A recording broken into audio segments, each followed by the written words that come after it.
Salam sejahtera bagi kita semuanya, jemaat yang dikasihi oleh Tuhan kita Yesus Kristus.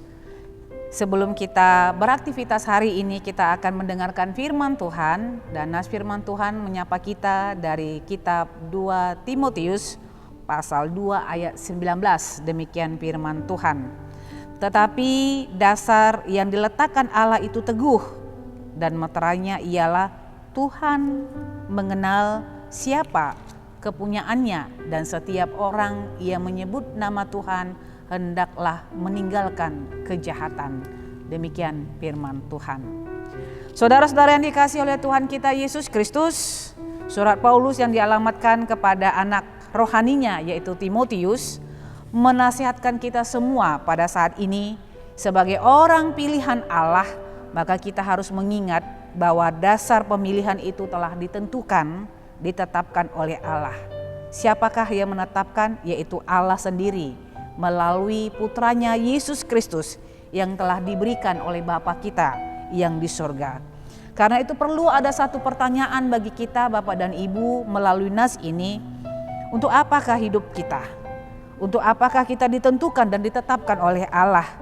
Dan bagi siapakah kita hidup? Pertanyaan ini perlu sekali, karena nas ini mengajarkan kepada kita supaya ketika Allah telah menetapkan kita dan ketika Allah telah memilih kita dan meletakkan dasarnya di dalam kehidupan kita, maka kita memiliki makna kehidupan yang harus kita tunjukkan bagi dunia ini. Kalau di dalam nas ini Paulus dan melalui Timotius mengajarkan supaya orang-orang yang telah ditetapkan oleh Allah menjauhi karakter-karakter yang mendukakan hati Tuhan, menjauhi setiap perilaku-perilaku yang tidak diinginkan Allah, bahkan membuat orang itu menjadi cacat dan melakukan tindak cemar di hadapan Allah. Misalnya seperti yang dikatakan dalam ayat 16, tetapi hindarilah bohongan, omongan yang kosong dan yang tak suci yang hanya menambah kefasikan. Bahkan hal ini dikatakan seperti penyakit kanker katanya, yang menjalar kemana-mana. Karena ketika seseorang melakukan omongan yang kosong, yang tidak sesuai dengan kebenaran, itu akan menambah luka, menambah duka di hati Tuhan, dan juga menimbulkan suatu konflik di tengah-tengah suatu tempat. Karena itu Tuhan mengatakan, tetapi dasar yang diletakkan Allah itu teguh, dan meterainya ialah Tuhan mengenal siapa kepunyaan miliknya. Artinya Allah sangat mengenal kita Bapak dan Ibu. Apa yang kita lakukan di tengah-tengah dunia ini Tuhan sangat mengetahuinya. Dan tidak ada yang dapat kita sembunyikan dari hadapan Allah. Dari ujung rambut sampai ke ujung kaki kita ini. Bahkan lebih keras dan lebih tajam firman ini mengatakan, setiap orang yang menyebut nama Tuhan hendaklah meninggalkan kejahatan. Artinya Allah menginginkan ketika kita percaya kepada Allah, ketika kita menyebut nama Allah, nama Tuhan dalam mulut kita, dalam pengakuan iman kita, dalam seluruh tindakan kita, Allah katakan jangan lagi mau diperhamba oleh dunia ini. Jangan lagi mau melakukan kejahatan yang mendukakan hati Tuhan, karena itu membawa dampak kesia-siaan bagi kita. Ketika Allah telah meletakkan dasarnya atas hidup kita, ingatlah seluruh kehidupan kita ini adalah milik Tuhan dan harus dipersembahkan untuk Tuhan. Jauhilah kejahatan karena itu sangat dibenci oleh Allah.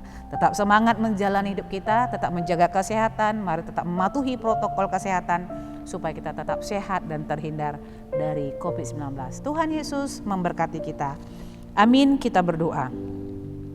Bapa dalam surga, terima kasih buat sapaan firman Tuhan. Terima kasih buat dasar yang telah Engkau letakkan kepada kami, yaitu Yesus Kristus, firman kehidupan. Ia mengajarkan ke kami supaya kami tidak menjadi serupa dengan dunia ini, tetapi kami boleh menjauhi segala tindak kejahatan yang mencemarkan nama Tuhan, yang membuat kami bercacat di hadapan Allah.